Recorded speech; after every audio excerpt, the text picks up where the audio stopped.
क्योंकि अविश्वास योग्यता और व्यभिचार परमेश्वर की दृष्टि में लिखा इतना घृणित है कि पूरी बाइबल इसके खिलाफ है। व्यभिचार, गंदी पिक्चर्स को देखना, गंदी वीडियोस को देखना, मन में गंदे विचारों को पालना, उन्हें सोचना और उनमें आगे बढ़ना, आदमी का आदमी के साथ गलत संबंध, औरत का औरत के साथ गलत संबंध। व्यभिचार इतना गंभीर पाप है कि परमेश्वर के वचन का यह अनादर करने के बराबर है।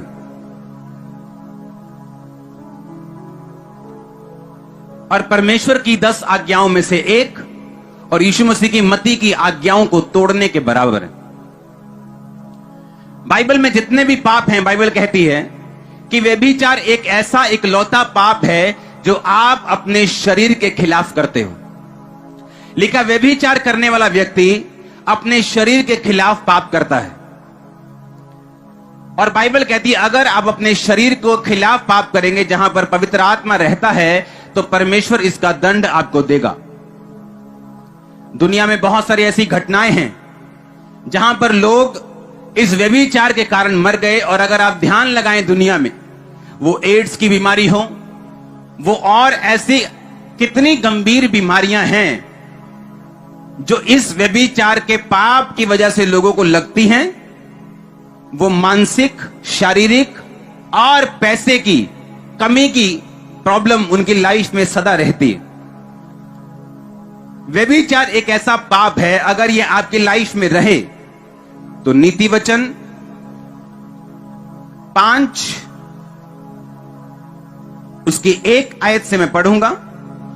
हे मेरे पुत्र, मेरी बुद्धि की बातों की ओर ध्यान दे, मेरी समझ की बातों की ओर कान लगा, जिससे तेरा विवेक सुरक्षित बना रहे और तू ज्ञान के वचनों को थामे रहे। क्योंकि पराई औरत के होठों से मधु शहद टपकता है, उसकी बातें तेल से भी अधिक चिकनी हैं, लेकिन उसका परिणाम नाग दोना सा कड़वा और 2 धारी तलवार सा पैना है। उसके पांव मृत्यु की ओर बढ़ते हैं, उसके पग अधोलोक तक पहुंचते हैं, इसलिए उसे जीवन का समथर पथ नहीं मिल पाता। उसके चाल चलन में चंचलता है, परंतु वह उसे आप नहीं जानती। परमेश्वर ने कहा कि पराई औरत जिसके होठों से मधु टपकता है, वो फुसलाने वाली है, वो अट्रैक्ट करने वाली है। लेकिन बाइबल कहती है ऐसे लोगों को जीवन का समथर पथ, यानी कभी भी उनका जीवन सीधा नहीं रहता। अगर आप व्यभिचारी लोगों को देखें, उनकी लाइफ में हमेशा ट्रबल रहेगा। या वो बीमार रहेंगे, लोग बोलेंगे हुई हेक्टर मर गया, एकदम से मर गया। लेकिन वो ये नहीं देखते वो कितने बड़े व्यभिचार में, आप जानते भी नहीं है, आप सोच भी नहीं सकते जो वो लोग करते हैं।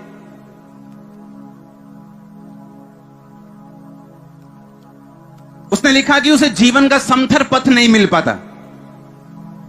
फिर बंदे सोचते हैं यार डोले शोले तो बहुत थे यार, ऐसा कैसे बीमारी हो गई। लोग सोचते हैं यार बड़ा पैसे वाला है, इसको ये ऐसा क्यों हो गया। लेकिन बाइबल कहती जो व्यभिचार में हैं उनको जीवन का सीधा रास्ता कभी नहीं मिल पाता। वो अपने बिजनेस में कभी सेट नहीं होते, क्योंकि सीधा रास्ता बाइबल होने नहीं देती। वो अपने परिवार में सीधे नहीं हो पाते, अपनी सेहत में सीधे नहीं हो पाते, अपनी सेवकाई में तक में सीधे नहीं हो पाते। ऐसी सेवकाई हैं जो बढ़ा ली मसे से, लेकिन करेक्टर ना होने की वजह से उन्हें गवा दिया। इस दुनिया में जब से दुनिया बनी है, जब से दुनिया बनी है, आज तक गॉड टीवी से बड़ा कोई क्रिश्चियन चैनल नहीं हुआ। पता है कि नहीं पता? उसकी शुरुआत पता है कहां से हुई?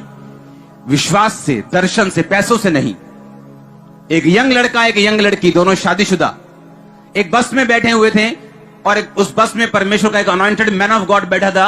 और वो पास आके बोले, man of God please pray for us, हम गॉड टीवी खोलना चाहते हैं, एक ऐसा क्रिश्चियन नेटवर्क जो पूरी दुनिया में परमेश्वर के कामों को करेगा। उसने कहा कितने $1,000,000 है तुम्हारे पास? उन्होंने कहा we don't have any dollar, we have faith, हमें विश्वास है, हमें पास डॉलर नहीं है, पैसा नहीं है। उसने कहा जाओ खुदावन तुम्हारे साथ है, विश्वास चाहिए उसे। वो गॉड टीवी बढ़ा, इतना बढ़ा, इतना बढ़ा, इतना बढ़ा, दुनिया का हर अनॉइंटेड प्रीचर उस पे गया या जाना चाहता था।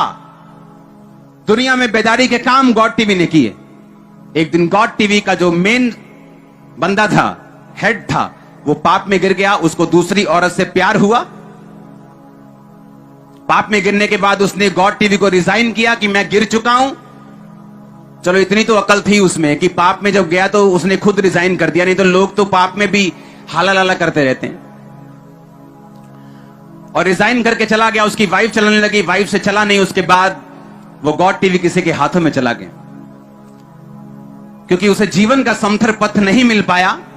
जैसे ही उसने परमेश्वर के वचन को तोड़ा, क्या परमेश्वर चाहते थे कि उसने इतनी मेहनत की, उसकी मेहनत खराब हो जाए? क्या चाहते हैं परमेश्वर ऐसा कि आप 10 साल चर्च आए, मसा कमाएं, सामर्थ कमाएं, इज्जत कमाएं और एक पाप में अपना सारा कुछ गवा दें? परमेश्वर तो ऐसा नहीं चाहते, लेकिन शैतान ऐसा चाहता है, क्योंकि शुरू से उसे मेहनत को व्यर्थ करने का एक लालसा है उसके अंदर। बाइबल कहती है मुझ में की गई मेहनत व्यर्थ नहीं जाती, लेकिन मुझसे बाहर नहीं। और शैतान जानता है आपकी मेहनत व्यर्थ कैसे करनी, पाप में गिरा के। लिखा उसे जीवन का समथर पथ नहीं मिल पाता, उसे जीवन का सीधा रास्ता नहीं मिल पाता जो लोग व्यभिचार में रहते हैं। पुराने नियम में लिखा था तुम व्यभिचार मत करना। अगर आप उसको ध्यान से पढ़ें पूरी आयत को, तो उसमें लिखा हुआ है अपनी फूफी के साथ मत सोना, अपनी परजाई, पंजाबी के अंदर हिंदी में क्या बोलते हैं, भाभी, अपनी भाभी के साथ मत सोना, अपनी सौतेली बहन के साथ मत सोना, किसी स्त्री के सामने कुदृष्टि मत डालना, मन में उसके साथ व्यभिचार ना करना, गंदी पिक्चर, मन के गंदे विचार, वीडियोस, ये काम तू मत करना। आपको क्या लगता है परमेश्वर ने आपको बोर करने के लिए ऐसा बोला? क्योंकि परमेश्वर जानता है कि ये शैतान के हथियार हैं, ताकि आपको जीवन का समथर, क्लीन, सीधा रास्ता ना मिल पाए, आप इधर उधर भटकते रहें, आपकी जिंदगी में शैतान काम करता रहे। यह शैतान की योजना थी। हालेलुया। बाइबल कहती है दाऊद की जिंदगी में व्यभिचार के अलावा पूरी दुनिया में, पूरी लाइफ में कोई पाप नहीं पाया गया, और उस पाप के दूरगामी परिणाम थे क्या? उसके घर में रेप हुआ, क्योंकि उसने भी एक तरह का रेप किया। उसके घर में तलवार चली, क्योंकि उसने बेतशेबा के पति को तलवार से मारकर उसे अपना कर लिया। नातान नबी आके बोलता है दाऊद तेरे पास, परमेश्वर कहता मैंने सब कुछ दिया और मैं और भी बहुत कुछ देने वाला था। व्यभिचार शैतान का एक हथियार था कि दाऊद की जिंदगी में इतना कुछ था, परमेश्वर कहता मैं अभी और भी देने वाला था। यानी परमेश्वर जब आपको चुनता है, अनएंडिंग ब्लेसिंग्स उसके दिल में आपके लिए रहती हैं।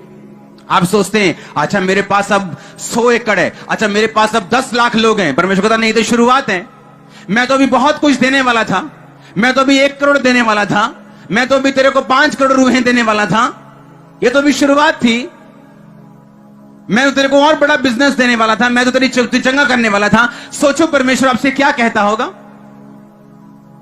और परमेश्वर ने कहा तूने बेतशेबा को अपना करके उसके पति को तलवार से मरवा दिया, इसलिए अब तेरे घर में भी तलवार चलेगी।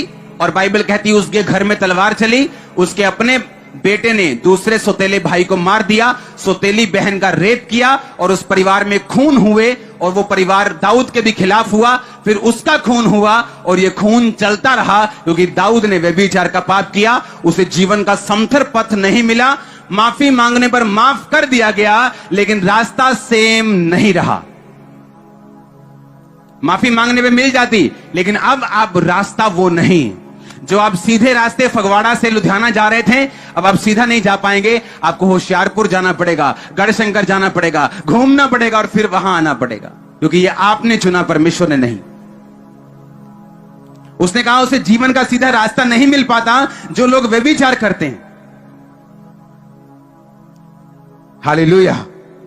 लिखा इसके परिणाम दूरगामी और गंभीर होते हैं। नीति वचन 6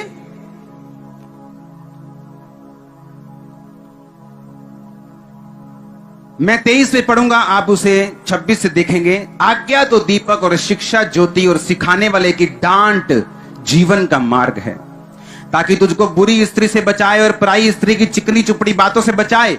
उसकी सुंदरता देखकर अपने मन में अभिलाषा ना कर, वह तुझे अपने कटाक्ष में फंसाने ना पाए, क्योंकि वैश्यागमन के कारण मनुष्य टुकड़ों का भिखारी हो जाता है।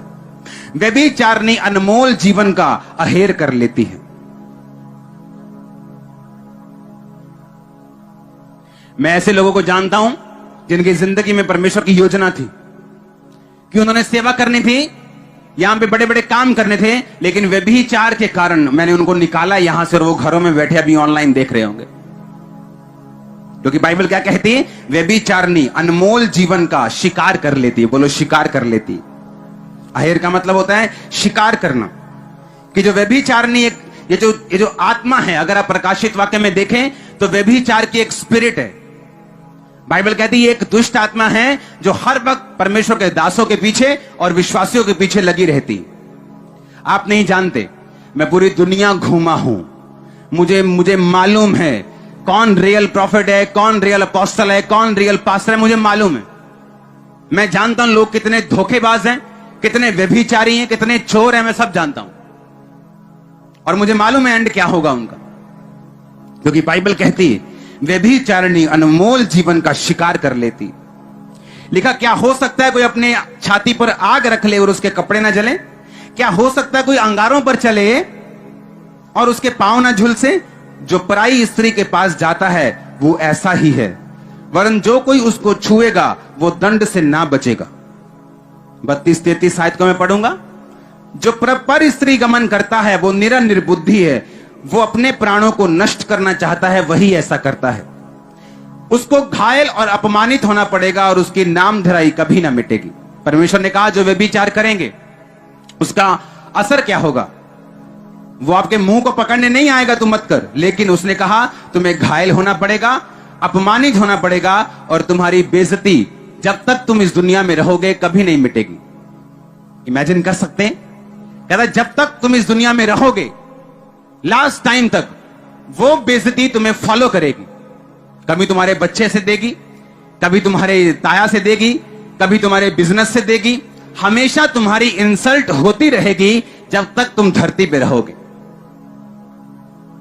और जैसे ही आप आज इस पाप की क्षमा मांगेंगे और दुनिया में दोबारा इसको ना करने का वायदा करेंगे, इज्जत आज से आपको फॉलो करेगी।